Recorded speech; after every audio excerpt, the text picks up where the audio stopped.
I'm Marialana Kinter. I am running for the U.S. House in District 7. What is the difference between the three of you? Can you educate the audience on what it is that Congress District 7, what are they in charge of? What do you do? So they don't have to have an idiot on the internet ask a congressperson hopeful, what is it their job is? Well, we've been phone banking the team, and how many people have said, I early voted, but I did it alphabetically. I didn't know any of the people on the ballot. Astounded me. They went early to vote for something they don't know anything about. Military aid to allies who aren't committing humanitarian crises. Yes. Does that apply to Israel, he says, with a kafia? So, you tell him when you go far enough left, you get your guns back. Probably the most important question. What is your favorite spot to hang out at in Sanford? I'm not a Republican. Yeah, I'm sorry. Are you sure you're a Democrat? Sorry. I don't even want that clear. Yeah. It's okay. I'll cut it out. We both celebrated a year. High five. Oh, I love that. That's going to be a great shot. Sanford Sitdown, my name's DJ Zouain, and I am here with Marialana Kinter. Marialana Kinter is running for Congress District 7. I just voted, and I felt like everybody else should kind of know who they're voting for, and that's what we're going to be talking about here. So, Marialana, thank you for joining me. Thank you for inviting me. Yeah, you seem to be pretty outspoken about a few things that I really dug. So I'm glad to have people that are not just giving me political backtalk, political weirdness. So I like straight up, and it sounds like in the past year of campaigning, yeah, over a year, the most reoccurring comment I get from everyday people is that it's nice to see another everyday person doing this, where every answer isn't canned, it's not scripted, you don't have a handler. Yes. Yeah, I literally, when I was driving here, I was literally expecting, I was like, yeah, she's probably going to have a team or something here, like, you know. I was in Sanford, so coming up to the election, since we have 7 days, yeah, we are spending every day getting out the vote, door knocking, lit dropping, dropping off yard signs for people who ordered them or requested them. Yeah. And so my area right now is Sanford for the next week. So when you said you were in Sanford, I was like, I can be there at 2. Oh yeah, no, I'm a Sanford boy. I grew up in Lake Mary, grew up in the Dominican Republic, moved here when I was 10, and Central Florida has been the hub. And I moved here about 5.5 years ago. And we started the Sanford Sit-Down about a year ago. Here we are. Now I'm talking to a congressional hopeful. So I'm very happy about it. I launched my campaign in Sanford last June. Really? Yeah, over, you know Maya's books and music? Yeah. So in front of her bookstore, she let me have a food drive and a campaign launch. We both celebrated a year. High five. Oh, I love that. That's going to be a great shot. First thing that I want to know is I want to ask you to tell everybody, number one, who you are, what your story is, brief, like a Reader's Digest, what you're running for. I'm Marialana Kinter. I am running for the U.S. House in District 7. I'm a Navy veteran, a former mechanic and nuclear reactor supervisor. Growing up, I spent time in the foster care system. We relied on food stamps, we relied on Medicare, and then I had 2 jobs in high school. I joined the Navy at 17, got started as a mechanic for my adult life, and then I was medically retired from the military, lost my job during Elon Musk's government efficiency cuts last May, in May of 2025. And now I am the only working class candidate who is fighting to represent the people of Central Florida. I love it. Sounds like you are, dare I say, the progressive side of the left? Yes, I definitely say that I have a lot of very progressive ideals. But when I'm talking to regular people, I don't know that these ideals are truly progressive. They are if you're in the political bubble. For sure. They're viewed progressively. But when I talk to normal people, I talk to Republicans who agree with me on talking points. 100%. Yep. And then I talk to progressives who are like, you're too conservative for me because of my beliefs in gun rights, right? Yeah. And then I talk to Republicans who are like, are you sure you're a progressive? So you tell them when you go far enough left, you get your guns back. You were talking about the biggest compliment you get is how real you are. That's the biggest complaint about the Democratic Party in general, is how fake. I can smell fakeness. I grew up in conservative politics, in conservative talk radio. I know how the sausage is made when it comes to that. And it's not great. My first day of work for the largest conservative conglomerate in the country, Salem Media Group, where I was doing news and traffic, was the day after Hillary lost. Yeah. And I was a libertarian at that time because I was moving, as one does, you move left. You kind of, when you start with an evangelical right winger, you kind of move left, So tell us a little bit about District 7. What does it cover? And more importantly, what can people expect that you have direct power to change or to affect change, because I get a lot of people that will reach out to specific Congress people or to specific government officials where they don't have any say in that. Where it's, can you educate the audience on what it is that Congress District 7, what are they in charge of? What do you do? So the 7th District, it's all of Seminole County and the southern half of Volusia County. And it was not affected. It was not affected during the redistricting that just happened. If you're worried if it changed, if it was Quarry Mills before, it's still Quarry Mills. Sure. And then in terms of what Congress can actually do and what the representative would do. Yeah. So it's outlined in the Constitution, Article 1, Section 8. And I always tell people that because I think they should read it too. Because never trust a politician. Just don't. Verify for it yourself. Yeah. And when you go and look, it might shock you at some of the things. We have the classic control commerce, regulate, create laws that are just and fair, which is the legislation part of it, declare war, regulate and introduce taxes.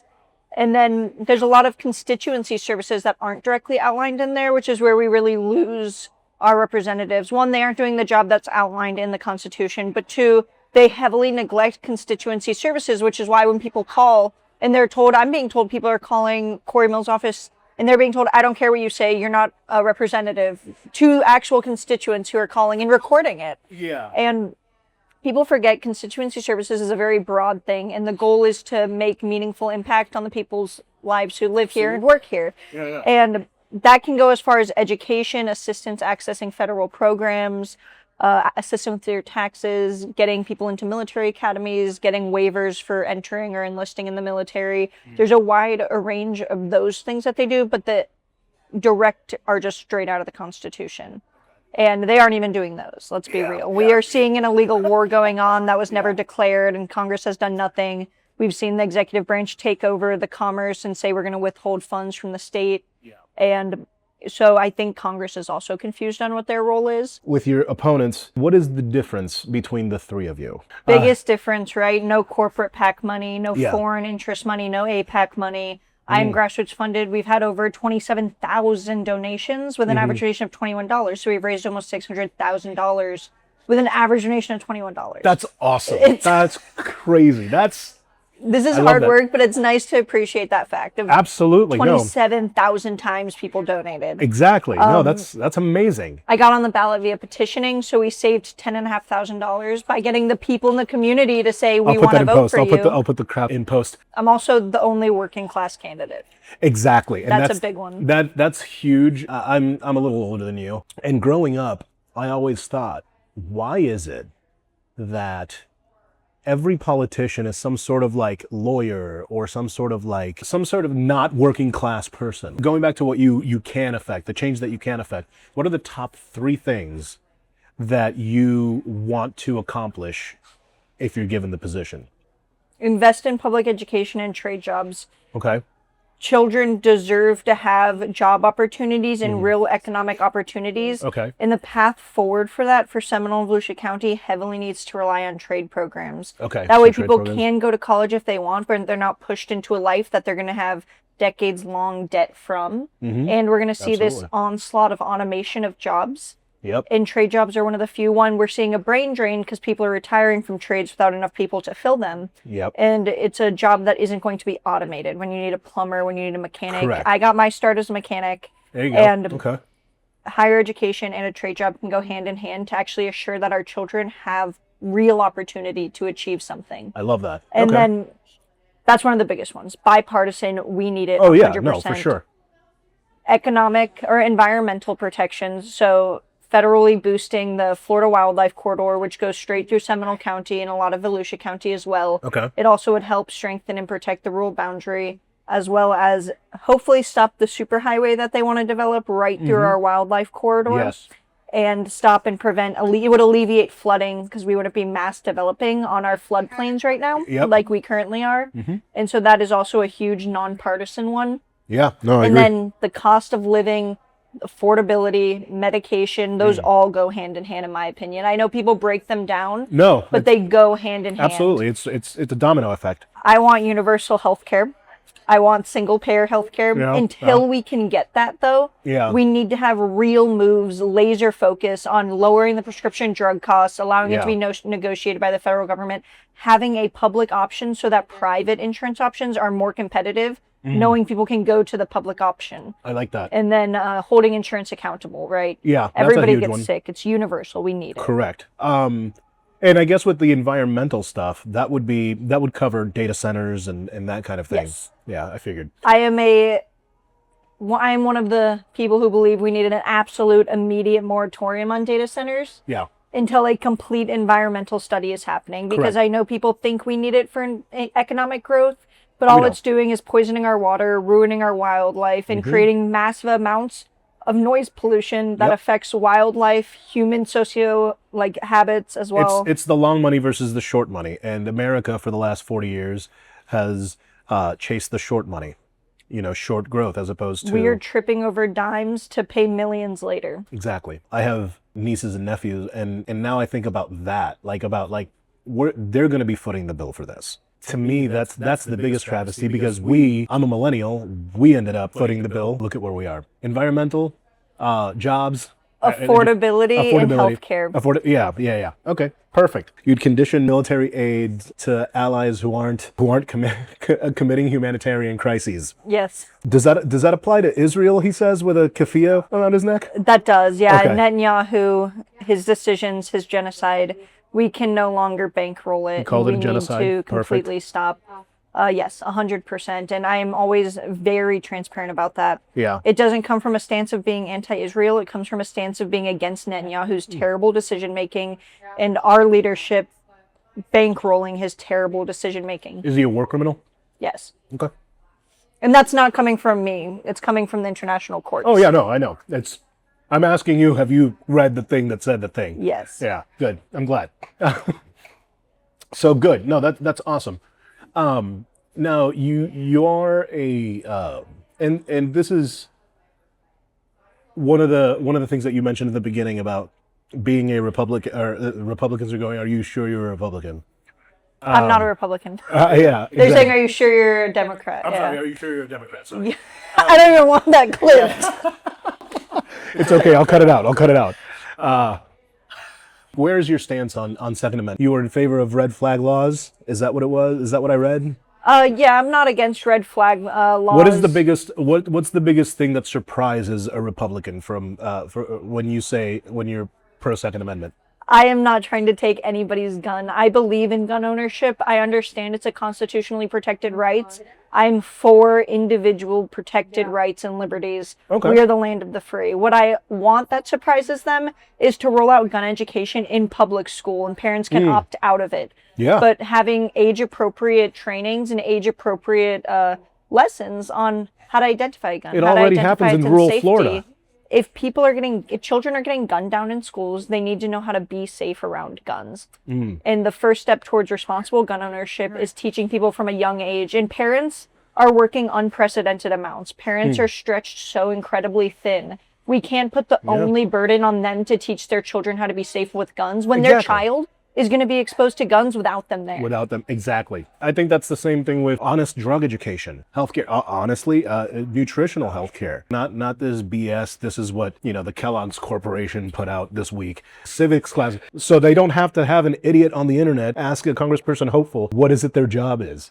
They should be able to graduate high school and know that instead of Pythagorean's theorem. Another part of gun education and gun safety that other counties already do is offering free gun locks for gun safes through the public education system. You can get federal grants to allow it, but Orange County, my nephew came home with a paper that said, how many gun safe locks do you need? That was the only question on it. No name needed, and then you go and you pick them up from a third party organization, like an actual gun safe company. Sure, yeah, a company that has actually them does on that. stock, completely anonymous. You're able to get it and have safe gun ownership in the house too. That's fantastic. When it comes to liberties, you're also pro-legalization, that kind of, okay, cool. Things are safer when they're regulated. Marijuana use is safer. And then when we have exorbitant costs of medical care so that people are skipping their prescription medication, why would we not have a pain management form that is regulated, safe, legal, that people are going to use anyways? What I'm most afraid of is that you're making too much sense for the government right now. I've been calling people, we've been phone banking the team, people are canvassing across, and how many people have said, I early voted, but I did it alphabetically, I didn't know any of the people on the ballot, astounded me. They went early to vote for something they don't know anything about. We're so cooked. Here's the thing. I do some digging, but I don't do digging like some of my friends do. My real journalist friends. I was a radio guy. I was not a journalist. I was reading what they actually reported on, right? I do a little bit of digging, and I still do more digging than most people. I tell people if they're going to do any research, don't go to their website. Their website doesn't matter. It goes back to don't trust politicians, don't trust the government. I go through every website, actually. If I had to tell like someone who wasn't into politics, I would say don't go to their website, go to the FEC filing, check other contributions from organizations, corporations, insurance companies, see who's donating to them that's not a human being, and then go to the House clerk website and check their personal financial disclosures. People don't know that exists, and you can see every stock an individual politician or candidate owns, and see what their financial interests are in their personal life. That's where the true conflict is. Okay, that's great. That's great information. I'm gonna start digging. I do not trust politicians. Well, no. And I'm with you. I look at their website and I'm like, all right, this is what he wants me to know about him or her. And like, for instance, you saw me talk about Bale and like his service, and you talked about your service, and I get it. It's a one of the good guy cards that people use. My issue is when they keep hounding on it. One of the candidates had like a Ronald Reagan quote, and there was like not much else. I'm like, I can't take you seriously. I like that you have actual policy. You've been very straightforward about. I mean, it's easy with me because you know where I stand. I've participated in all Republican forums, and I give the same answer. I love that. I absolutely love that. What are the 3 things that you want the audience to know in general about you, the elevator pitch? Good education, good jobs, protecting Florida, do not have to be partisan things that get kicked down the street over and over and over again. We need somebody who is going to improve the lives of every Floridian, from healthcare, from education, from insurance, from whether or not people can buy homes, for every person, red, blue, purple, or green. It does not matter. And the biggest takeaway is that doesn't have to be a dream. We can actually choose it. We can't just be voting against something. We have to vote for something else, and this is the time to do that. It's not good enough to say Corey Mills sucks, which he does. We have to say, I want to vote for this person, and here's exactly why. Or why not, as long as they're transparent and you know why. Yeah. One question that's probably the most important question. What is your favorite spot to hang out at in Sanford? In Sanford. Specifically. I know you're District 7. I know you're all around here. I know Seminole County. This is the Sanford Sitdown. This is the Sanford. We're at Palette Coffee. This is my favorite coffee place because it has peanut butter coffee, which I love peanut butter. I heard you order that. I'm a peanut butter junkie. Love yeah. It's so good. Yeah. So this is my favorite coffee place. Okay. And then my favorite regular place, I read a lot. Maya books and music I really like. Okay, yeah. I like when they do the farmers market. Oh, the farmers market's great. The farmers market's awesome. Do you have a favorite restaurant? We do a food review. There's so much good food. I know, it's so great. I've done like 10 food reviews, and I'm still not even close to done. Dee's Brewery. Oh, Dee's. Their grilled cheese sandwich. Dee's. They're really good. Yeah. I ate a lot of food. Yeah. So this is really hard. I'm allergic to shrimp and shellfish, so that takes like a lot of the places off the table completely. The Breezeway has some good fish too. It does. And the current, oh my God, the current. I need to go eat there. I'm going to eat there today, I think. Is that really good? You can't eat it. It's blackened mahi. Oh. I love Cajun food. Cajun food? What is it? The Louisiana kitchen? Yeah. Bayou, is that what it's called? The Bayou. Very good food. Yeah. And then my third place, I have no idea. My friend lives in Sanford, and she made really good food when we went to her house. So that's all I'm thinking about. I'm hungry right now. So. All right, your friend is the third option. Yeah. I get it. All right. She's running for Seminole County Commissioner. All right, shout her out. Charlene Santos. All right, for Seminole County. All right. She's a very good cook. Oh yeah. Oh yeah. Maybe. Hey, Charlene, give us a call. Well, we have to do a food review now. It's official. That's what happens. It's the rules now in Sanford. I don't know if you knew that. I don't know if you got the memo. Thank you so much for sitting with me and chatting. Is there anything else? Anything else you wanna? I just realized I only gave 2 previously in that 3 question because I was like going in order. But Yeah. Okay. yeah, you don't. Something I always tell people at the end is I want someone to vote because of their morals, not because of a party identifier. And I don't need them to like me as a person. Yeah. I need them to like themselves and to trust that I want their child to have education, their child to have opportunity. I want us all to have drinking water. And if you don't like me, at least like yourself enough to vote for the only candidate who's unapologetically fighting for those things. The only one who's not saying your family deserves this, but all of our families do. Because again, I'm living the same struggle. I love it. I love it. Marialana, thank you so much. Thank you. Stay tuned for the next interview, the next food review. Stay tuned for the Sanford Sit Down. Next.